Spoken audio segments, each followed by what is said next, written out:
ताने कैरी तर ताने कैरी कैरी कैरी ग काका कैरी खुडली जरा फुटला जीवजी पाली महाराष्ट्र 39 न्यूज नेटवर्क, सत्य बातमी, ठाम भूमिका. आखाजीचा जल्लोष आणि परंपरेचा ठेवा.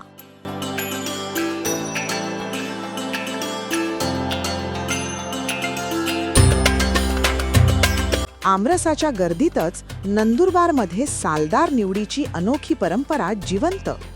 3.5 मुहूर्तांपैकी अत्यंत शुभ मानल्या जाणाऱ्या अक्षय तृतीयेचा सण खानदेशात आखाजी म्हणून मोठ्या उत्साहात साजरा केला जात आहे. या सणानिमित्त नंदुरबार जिल्ह्यात एकीकडे आमरस पुरणपोळीच्या खरेदीसाठी बाजारपेठा गजबजल्या आहेत, तर दुसरीकडे शतकानुशतके चालत आलेली सालदार निवडीची अनोखी परंपरा देखील उत्साहात पार पडताना दिसत आहे. आखाजीच्या निमित्ताने घराघरात आमरस आणि पुरणपोळी तयार करून पूर्वजांना नैवेद्य अर्पण करण्याची परंपरा आजही जपली जाते. मात्र बदलत्या काळानुसार अनेक नागरिक घरच्या घरी आमरस बनवण्याऐवजी तयार आमरस खरेदीकडे वळले आहेत. त्यामुळे नंदुरबार शहरातील विविध दुकानांवर ग्राहकांची मोठी गर्दी उसळली आहे. आंब्याच्या वाढत्या किमतीमुळे आमरस सुमारे 200 रुपये किलो दराने विकला जात असला तरी सणाचा उत्साह मात्र ओसंडून वाहताना दिसत आहे. याच शुभ मुहूर्तावर नंदुरबारमधील माळीवाडा परिसरात सालदार अर्थात शेतगडी निवडीची अनोखी परंपरा पार पडते. शेतीसाठी वर्षभर काम करणाऱ्या गड्यांची निवड करण्यासाठी इथे ताकद, चिकाटी आणि काम करण्याची क्षमतेची कसोटी लावली जाते. गावातील चौकात ठेवलेल्या 2 मोठ्या दगडांची पूजा करून इच्छुक तरुणांना ते उचलण्याचे आव्हान दिले जाते. जे तरुण हे दगड उचलण्यात यशस्वी होतात त्यांची पुढील निवड प्रक्रिया सुरू केली जाते. यानंतर निवड झालेल्या सालदारांचे वर्षभराचे मानधन म्हणजेच साल ठरवले जाते. यावर्षी हे पॅकेज साधारणपणे 60,000 रुपयांपासून ते 1,20,000 रुपयांपर्यंत असून त्यासोबत कपड्यांचे 2 जोड आणि धान्याचीही तरतूद केली जाते. एकीकडे आधुनिकतेचा प्रभाव जाणवत असताना दुसरीकडे अशा पारंपरिक पद्धती आजही जपल्या जात असल्याने खानदेशातील सांस्कृतिक वारसा टिकून असल्याचे स्पष्ट होते.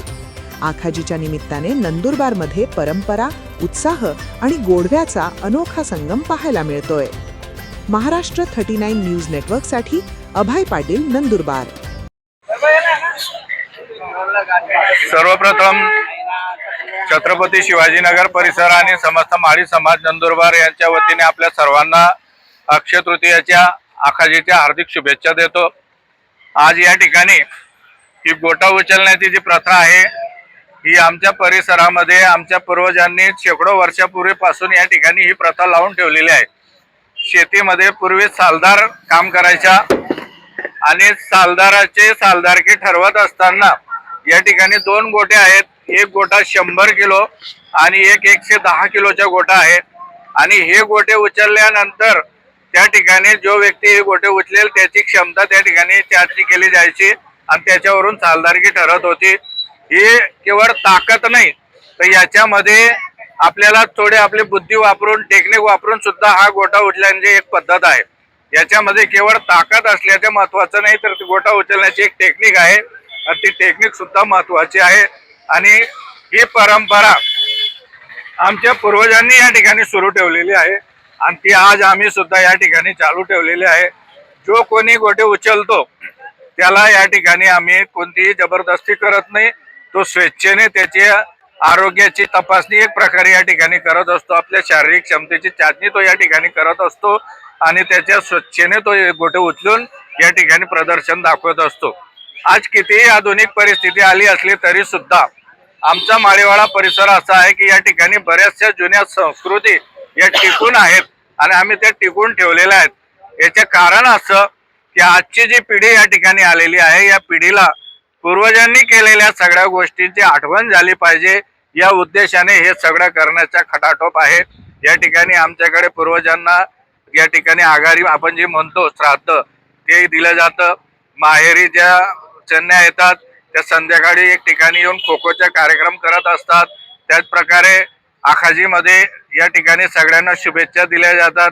तंत्रज्ञान कितीही पुढे गेलं असलं, आधुनिक प्रकारचं कितीही अन्नधान्य झालं असेल तरी सुद्धा शेतकऱ्याने पिकवलेलं हेच सर्वांसाठी महत्वाचं आणि आजच्या निरोगी आयुष्यासाठी महत्वाचं आहे, एवढं मला या ठिकाणी सांगावं असं वाटतं. आणि ही प्रथा आज आम्ही टिकून ठेवलेली आहे आमच्या परिसरात. ही प्रथा टिकून ठेवण्यामध्ये सर्वांचा सहभाग आहे. खास करून आजच्या पिढीला हे ज्ञात राहिलं पाहिजे म्हणून आम्ही हे करत राहतो. भविष्यामध्ये याच प्रकारचं आम्ही कार्य करत राहू आणि पिढीला ज्ञात देत राहू की पूर्वजांचा वारसा आपण कसा चालवायचा हा आदर्श या ठिकाणी समाजापुढे आम्ही निर्माण करण्याचा प्रयत्न करत आहोत. पुनश्च आपल्याला सर्वांना आज आखाजीच्या हार्दिक शुभेच्छा. धन्यवाद.